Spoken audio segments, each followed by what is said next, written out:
மண்ணளந்த மயானத்தை கோழி கொண்டு மாசியிலே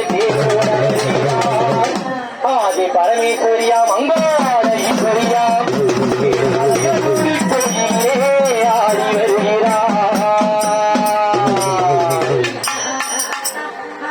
பட்டு போட்ட பக்கட்டே